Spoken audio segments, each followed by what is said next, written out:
بنورنا الدنيا وننشر في الفضاء أملا ونعلي عزم همتنا فمن طلب العلا وصل. بسم الله الرحمن الرحيم. الحمد لله رب العالمين والعاقبة للمتقين والصلاة والسلام على سيد الأنبياء والمرسلين سيدنا وحبيبنا وحبيب رب العالمين محمد وعلى آله وأصحابه ومن هدى بهديه إلى يوم الدين.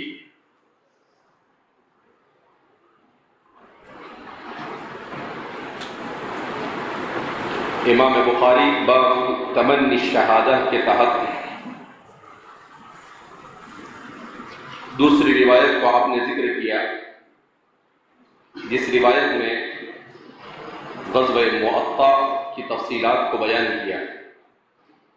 اس کے بعد کتاب الجہاد کا 8واں باب قائم کرتے ہیں. باب فضل من یسرع فی سبیل اللہ فمات فہو منہم.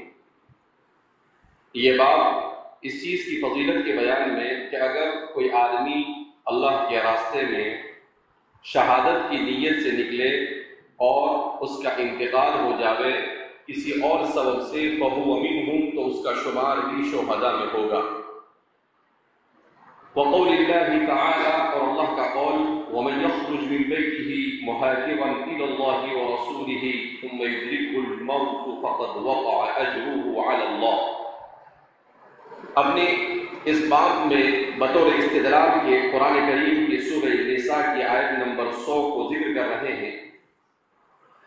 وَمَنْ يَخْرُجْ مِنْ بَيْتِهِ مُهَاجِرًا إِلَى اللَّهِ وَرَسُولِهِ، کہ اگر کوئی شخص اپنے گھر سے نکلے اللہ اور اس کے رسول کی طرف ہجرت کے ارادے اور نیت سے، ثُمَّ يُدْرِكْهُ الْمَوْتُ، پھر اسے راستے میں موت آ پکڑے، فَقَدْ وَقَعَ أَجْرُهُ عَلَى اللَّهِ، تو تحقیق کہ اس کا ثواب اللہ رب العزت پر لازم ہو جاتا ہے. تو اس آیت کریمہ سے مصنف یہ بیان کر رہے ہیں کہ اگر کوئی آدمی کسی اچھی نیت کے ساتھ نکلتا ہے تو اگرچہ وہ چیز اسے حاصل نہ ہو، مگر اللہ کے خزانے لا تنفد، وہ کبھی ختم نہیں ہوتے ہیں. وہ جس ارادے اور نیت سے نکلا اسے انجام نہ بھی دے سکے تب بھی اس کو اس کا پورا اجر مل جاتا ہے، جس کو دوسری روایت میں نبی کریم صلی اللہ علیہ وسلم نے ارشاد فرمایا، نیت المؤمن خیر من عملی، کہ مومن کی نیت بعض دفعہ اس کے عمل سے بھی کیا ہوتی ہے، بہتر ہوا کرتی ہے. کہ کیوں؟ اس لیے کہ مومن نیت کرتا ہے، عمل کرے تو عمل کرتے کرتے کبھی عجب اور کبر بھی آ سکتا ہے، لیکن نیت کیا اور اس کو پورا کرنے سے پہلے وہ چلا گیا اس دنیا سے، تو نیت پر تو اس کو اجر مل جائے گا، تو نہ عجب اور نہ کبر کا احتمال رہا اور اس کو اجر مل گیا، جس کو کہتے ہیں نیت المؤمن خیر من عملی. تو فرماتے ہیں کہ اس میں اگرچہ مہاجر کا ذکر کیا گیا مگر قرآن نے یہاں پر گویا کہ ایک قاعدہ کلیہ کو بیان کیا، اور وہ قاعدہ کلیہ کیا ہے کہ انما الاعمال بالنیات، اعمال کا دار و مدار نیت پر ہے. ہجرت اس آیت کریمہ کا سبب نزول بیان کیا جاتا ہے کہ بعض صحابہ میں کہ وہ ہجرت کے ارادے سے نکلے مگر ان کو پکڑ لیا گیا اور پکڑ کر اہل مکہ واپس مکہ لے گئے، عثمان ابن مظعون وغیرہ. اب اس کے بعد ان کو کمروں میں بند کر دیا، ان کے ہاتھ اور پیر میں بیڑیاں ڈال دی تو وہ بیچارے نہیں نکل سکتے تھے، تو ان میں سے کسی کا انتقال ہو گیا. تو حضرت صحابہ میں آپس میں چینی گوئیاں ہونے لگی، آپس میں بات چیت ہونے لگی، گفتگو ہونے لگی کہ کیا ہوا ان کا، انہوں نے ہجرت تو کی نہیں تو ان کو ثواب ملے گا یا نہیں ملے گا. تو فرماتے ہیں اس موقع پر قرآن کریم کی آیت کریمہ نازل ہوئی کہ ایک مرتبہ اس نے ارادہ کیا، نیت کیا، کوشش کیا، اگرچہ وہ نہیں کر سکا ہجرت مگر اس کو ہجرت کا ثواب مل گیا، مل گیا. تو کیا اسی سے معلوم ہوا کہ اگر کوئی آدمی اپنے گھر سے اس ارادے سے نکلے کہ وہ اللہ کے راستے میں شہید ہو جائے اور پھر اس کو راستے میں جانور گزر گیا، انتقال ہو گیا، اٹیک آ گیا وہ مر گیا، ایکسیڈنٹ ہو گیا وہ مر گیا، کسی اور وجہ سے وہ مر گیا، تو فرماتے ہیں کہ اس کو شہادت کا مقام اور مرتبہ اور اس کا ثواب کیا ہو جائے گا، حاصل ہو جائے گا. اسی کے ضمن میں اسی روایت کو ذکر کر رہے ہیں حضرت ام حرام رضی اللہ تعالیٰ عنہ کی، جس کو اس سے پہلے بھی ذکر کیا تھا، لہذا اس کو مزید تفصیل سے جاننے کی ضرورت نہیں ہے. وَبِهِ قَالَ حَدَّثَنَا عَبْدُ یوسف عبداللہ ابن یوسف التینیسی، ان کا بھی ذکر ہو چکا ہے. قال حدثني الليث، وہ بیان کرتے ہیں ہمیں لیث ابن سعد نے بیان کیا، مصر کے مشہور امام ہے. عن خالته قال حدثني يحيى، وہ ذکر کرتے ہیں یحییٰ سے، بیان کیا گیا کہ یحییٰ سے مراد یحییٰ ابن سعید الانصاری ہے. عن محمد ابن یحییٰ ابن حبان، وہ روایت کرتے ہیں محمد ابن یحییٰ ابن حبان سے الانصاری، یعنی انصاری ہے. عن انس بن مالک، اور وہ روایت کرتے ہیں سیدنا خادم رسول حضرت انس بن مالک رضی اللہ تعالی عنہ سے، عن خالته ام حرام بنت ملحان، اور وہ اپنی خالہ ام حرام بنت ملحان سے بیان کرتے ہیں. جیسا کہ ان کے نام وغیرہ کے اوپر بھی تفصیل سے کلام ہو گیا. حضرت انس کی والدہ کا نام تھا ام سلیم، اور یہ ان کی بہن ہے ام حرام. قالت، وہ فرماتی ہے نام النبی صلی اللہ علیہ وسلم یوما قریبا منی، جیسا کہ بیان کیا گیا کہ یہ آپ صلی اللہ علیہ وسلم کی رشتے میں خالہ ہوتی تھی. تو نام النبی صلی اللہ علیہ وسلم قریبا منی، آپ صلی اللہ علیہ وسلم میرے قریبی سو گئے. ثم استيقظ يتبسم، پھر جب آپ اٹھے تو آپ تبسم کر رہے تھے، آپ مسکرا رہے تھے. فقلت ما اضحكك، تو میں نے سوال کیا کہ کس چیز نے آپ کو ہنسایا. آپ نے کہا اناس من امتی عرضوا علی يركبون هذا البحر الاخضر كالملوك على الاسره، کہ مجھے خواب میں میری امت کے کچھ لوگوں کو دکھایا گیا کہ وہ سمندر البحر الاخضر، کہیں پر اس کا نام البحر الاحمر آیا ہے اور کہیں پر اس کو البحر الاخضر کہا گیا ہے. دونوں صورت میں وہ مراد سمندر ہی ہے. کالملوک علی الاسرۃ، کہ وہ سمندر پر سوار ہیں ایسے ہی جیسا کہ بادشاہ اپنے تخت پر سوار ہوتے ہیں. قالت، پھر وہ کہتی ہے فادعوا اللہ ان یجعلنی منہم، اللہ کے رسول صلی اللہ علیہ وسلم آپ میرے لیے دعا کیجئے کہ میں بھی ان میں سے رہوں. فدعا لها، آپ نے ان کے لیے دعا فرما دی. ثم نام الثانیہ، پھر آپ دو بار سو گئے. ففعل مثلها، اور پھر آپ نے ایسا ہی کیا، یعنی آپ نے مسکراتے ہوئے اٹھے. فقالت مثل قولها، تو انہوں نے پھر اپنی اسی بات کو حضرت ام حرام نے دہرایا. فاجابها مثلها، حضور نے پھر ویسا ہی جواب دیا. فقالت ادعوا الله ان يجعلني منهم، کہ اللہ کہ رسول صلی اللہ علیہ وسلم آپ دعا کیجئے کہ اللہ مجھے بھی ان میں شامل فرمائے. فقال، پھر فرماتے ہیں انت من الاولین، نبی کریم صلی اللہ علیہ وسلم نے ارشاد فرمایا انت من الاولین، کہ تو ان کے پہلے زمرے میں ہوگی. یعنی ہو سکتا ہے نبی کریم صلی اللہ علیہ وسلم کو بطور وحی بیان کر دیا گیا ہو کہ اس کے لیے جو سب سے پہلا لشکر نکلے گا اسی لشکر میں یہ وہ کیا ہوگی، شامل ہوگی. فخرجت مع زوجها عبادة بن الصامت رضی اللہ عنہ غازیا اول ما ركب المسلمون البحر مع معاویہ، تو وہ اپنے شوہر حضرت عبادہ بن صامت رضی اللہ تعالی عنہ کی رفاقت اور معیت میں جہاد کی نیت سے نکلی. جب مسلمان پہلی مرتبہ سمندر پر سوار ہوئے، یعنی سمندر کا مسلمانوں نے سفر کیا حضرت معاویہ ابن ابی سفیان رضی اللہ تعالی عنہما کے ساتھ، تو حضرت معاویہ کے ساتھ کیا. اب اس سلسلے میں متعدد باتیں بیان کی جاتی ہے کہ سب سے پہلے حضرت معاویہ گئے یا کوئی اور لشکر گیا، تو اس پر بھی آپ کو اس سے پہلے تفصیل کے ساتھ بیان کیا گیا کہ ایک لشکر قبرص کی طرف گیا تھا جس میں حضرت معاویہ تھے، اور دوسرا لشکر قسطنطنیہ کی طرف گیا تھا جس میں آپ کے بیٹے یزید تھے. فلما انصرفوا من غزوتهم قافلین، پھر جب وہ اس غزوے سے واپس لوٹ رہے تھے، فنزلوا الشام، تو ملک شام میں اترے. فقربت الیہا دابۃ، حضرت ام حرام کا ان کی سواری ان کے قریب لائی گئی. لترکبها، تاکہ وہ اس پر سوار ہو. فصارعتها فماتت، مگر وہ بدک گئی اور آپ کا اسی میں انتقال ہو گیا. کہتے ہیں نے کہا کہ وہ غزوے سے مسلمان واپس بھی آئے، ملک شام راستے میں پڑتا تھا، ملک شام میں اترے، اور پھر اس کے بعد وہ دوبارہ سوار ہو کر اپنے سواری پر جب سوار ہونے لگی تو وہ بدک گیا، اور بدک کر ان کو لے کر بھاگ گیا، تو وہ اس پر سے گر گئی اور ان کا کیا ہو گیا، انتقال ہو گیا. تو فرما رہے ہیں اس سے کیا پتہ چلتا ہے کہ حضور نے انہوں نے کیا کہا تھا کہ میں اس لشکر کے اندر میں شامل ہو جاؤں، کیونکہ حضور نے اس کی فضیلت بیان کی تھی، تو اور شامل ہو کر میں اس میں شہید ہو جاؤں. مگر وہ شہید تو ہوئی نہیں، البتہ وہ لوٹتے ہوئے اپنے اپنے جانور کے بگڑنے سے اس دنیا سے رحلت فرما گئی، زخمی ہو کر وہ اس دنیا سے رحلت فرما گئی، مگر اس کے باوجود بھی ان کی اس تمنا کے پورا ہونے کو بیان کیا گیا ہے۔ اس کا مطلب کیا ہے کہ مسلمان کسی چیز کی نیت، ارادہ یا تمنا کرے اور اس کے لیے کوشش کر لے، اگرچہ وہ اس کو پورا نہ بھی کر سکے تب بھی اس کو اس کا اجر اور ثواب کیا ہو جاتا ہے، مل جاتا ہے۔ یہ مصنف کا ترجمۃ الباب۔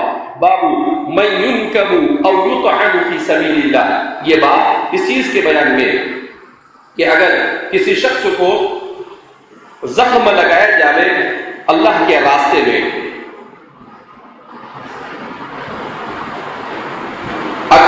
دو قسم کا زخم ہوتا ہے، ایک ہوتا ہے ینکب، تو فرماتے ہیں النکب، نکب ینکب نکبا، اس کے معنی آتے ہیں ایسا زخم جس سے خون بہنے لگ جائے، ایسا زخم جس سے خون بہنے لگ جائے۔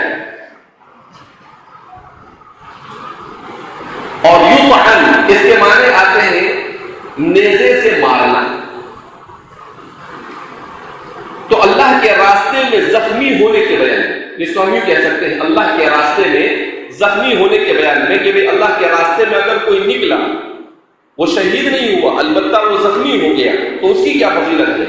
وبه قال حدثنا حفص بن عمر قال حدثنا حماد بن اسحاق عن انس رضي الله عنه وعنهم اجمعين قال بعث النبي صلى الله عليه وسلم اقواما من بني سليم الى بني عامر في 70 رجلا فلما قدموا قال لهم خالي اتقدمكم فإن أمنوني حتى أبلغهم عن رسول الله صلى الله عليه وسلم وإلا كنتم مني قريبا فتقدم فآمنوه فبينما هو يحدثهم عن النبي صلى الله عليه وسلم إذ أومأوا إلى رجل منهم فطعنه فأنفذه فقال الله أكبر فزت ورب الكعبة ثم مالوا على بقية أصحابه فقتلوهم إلا رجلا أعرج صعد الجبل قال همام وأراه عاقر معه فأخبر جبريل النبي صلى الله عليه وسلم أنهم قد لقوا ربهم فرضي عنهم وارضاهم فكنا نقرأ أن بلغوا قومنا أن قد لقينا ربنا فرضي عنا وأرضانا ثم نسخ بعد فدعا عليهم 40 صباحا على رعل وزكوان وبني لحيان وبني عصية الذين عصوا الله ورسوله۔ نبی کریم صلی اللہ علیہ وسلم کے زمانے میں ایک واقعہ پیش آیا تھا، اور اس واقعے میں 70 قرہ صحابہ شہید ہوئے۔ اس واقعے کو یہاں پر ذکر کیا جا رہا ہے۔ امام بخاری اپنے استاد حفص ابن عمر کے حوالے سے بیان کرتے ہیں، حفص ابن عمر الحوضی قال حدثنا حمام، وحمام ان کا ذکر سے پہلے ہو چکا ہے، ان اسحاق ابن عبداللہ ابن ابی طلحہ، ان کا پورا نام ذکر کیا جاتا ہے، عن انس سیدنا حضرت انس بن مالک رضی اللہ تعالیٰ عنہ سے قال، وہ فرماتے ہیں بعث النبی صلی اللہ علیہ وسلم اقواما من بنی سلیم الى بنی عامر في 70 رجلا، کہ نبی کریم صلی اللہ علیہ وسلم نے بنو سلیم کے تقریباً 70 لوگوں کو بنو عامر کی طرف بھیجا، بنو سلیم کے 70 لوگوں کو بنو عامر کی طرف بھیجا۔ بنو سلیم یہ مدینہ منورہ کے قبائل میں سے مشہور قبیلہ تھا، انصاری قبیلہ تھا۔ بیان کیا جاتا ہے کہ بنو عامر کا ایک شخص نبی کریم صلی اللہ علیہ وسلم کی خدمت میں آیا اور اس نے کہا کہ ہمارا بنو عامر سب کے سب اسلام میں داخل ہو چکے ہیں اور وہ بڑی تعداد میں ہیں، تو آپ ان کو قرآن اور دین سکھانے کے لیے کچھ لوگوں کو میرے ساتھ بھیجیے۔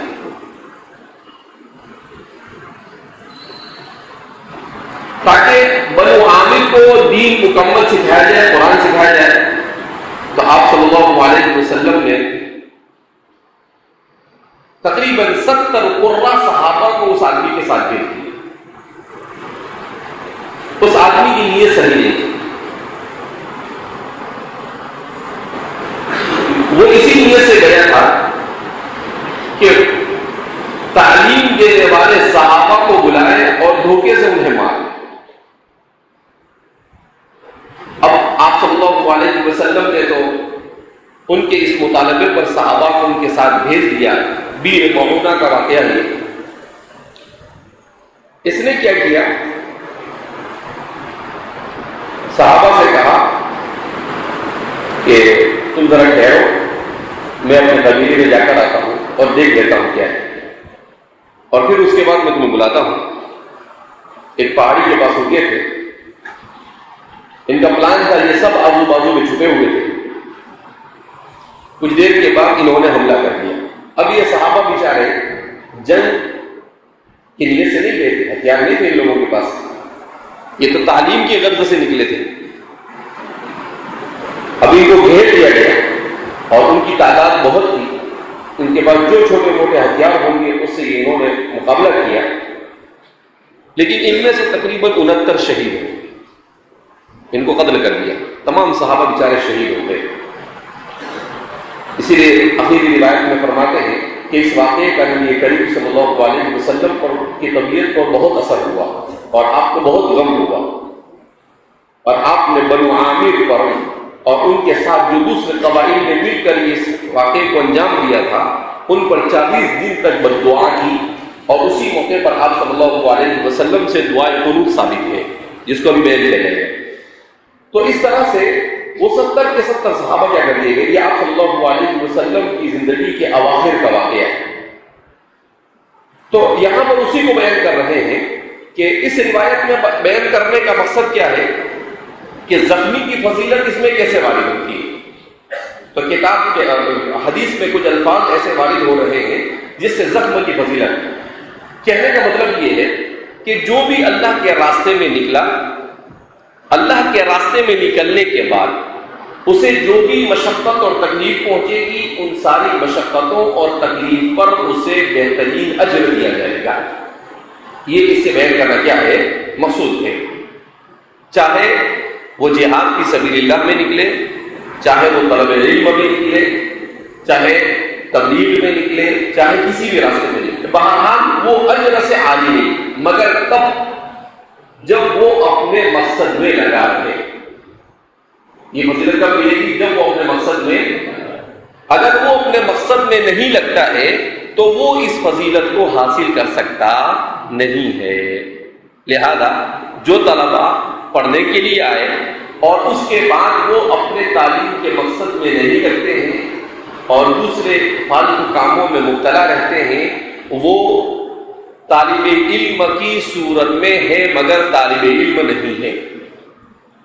طالب علم کی صورت میں ہے مگر طالب علم نہیں.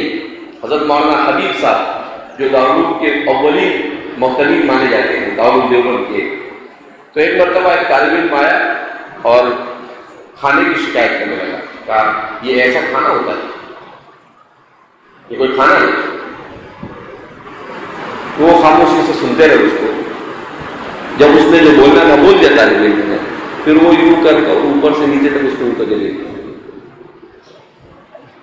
اور کچھ اس کو کوئی جواب نہیں دیا. تو دوسرے علماء کچھ وہاں پر بیٹھے ہوئے تھے. کہا کہ حضرت آپ نے اس کو کوئی جواب نہیں دیا، کوئی سزا نہیں دی، کچھ نہیں، اور ایسے ہی بھیج دیا آپ نے.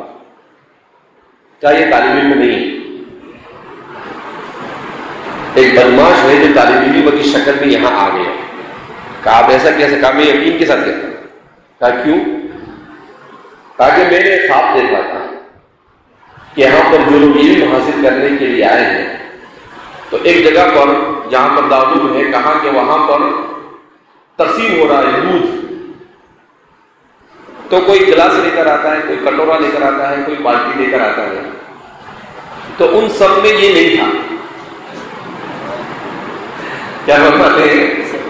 وہ جو لے کر جا رہے تھے ان میں وہ تھا نہیں. اس کا مطلب یہ ہے کہ ایک بدماش ہے جو طالب علم کی شکل میں یہاں پر آ گئے. طالب علم تو جب یہ طالب علم ہے ہی نہیں تو اس سے کیوں خواہ میں مغز ماری ہوا, اس لیے میں نے اس کو کیا کر دیا, جانے دیا. تو اس لیے ہمارے علماء نے لکھا, اس سے معلوم ہوا کہ کبھی کبھی چور, لچے, لفنگی یہ بھی طالب علم کی شکل میں مدرسے میں آ جاتے ہیں مگر وہ طالب علم ہوتے نہیں. تو اس لیے انسان کا صرف نیت کا درست ہونا ضروری نہیں, جس مقصد کے ساتھ وہ جہاں پر جائے اس مقصد میں اپنے آپ کو کھپانا اس فضیلت کو پانے کے لیے ضروری ہے. وہاں تک کہ وہ اس فضیلت کو پا سکتا نہیں ہے.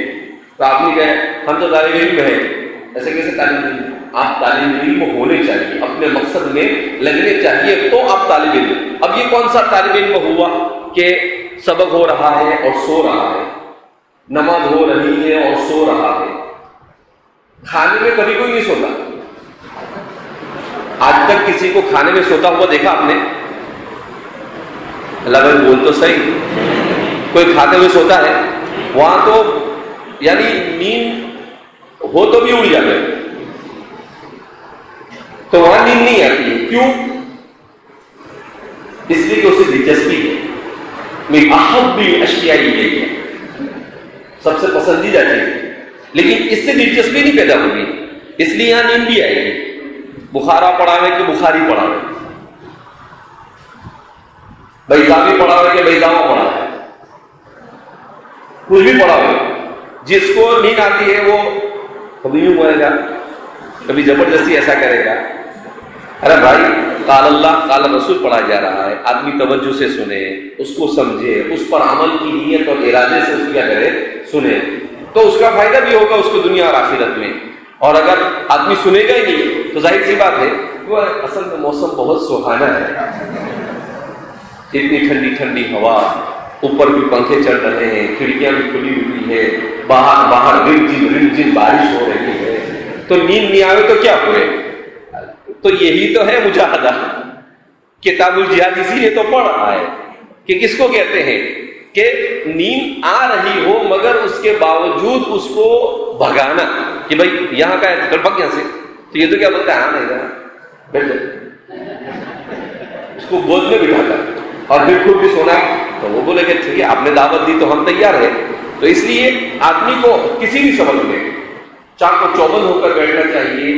کیا چیز استاد پڑھا رہا ہے, استاد ایسی بکواس نہیں کرتا ہے, استاد مطالعہ کر کر آتا ہے, چیزوں کو سمجھانے کی کوشش کرتا ہے. صحابہ نے محنتیں کی, رسول اللہ نے محنت کی, شارحین نے محنت کی, مصنفین اور مؤلفین اور ماکرین نے محنت کی, اس کے بعد استاد. تو ہزاروں لاکھوں لوگوں کی محنت کے بعد یہ کتابیں آپ کے سامنے ہیں. ایسے ہی آپ کے سامنے لا کر رکھ نہیں دی گئی ہے کہ مشین میں تیار ہوئی اور آپ کے سامنے کیا کر دیا گیا, وہ رکھ دیا گیا.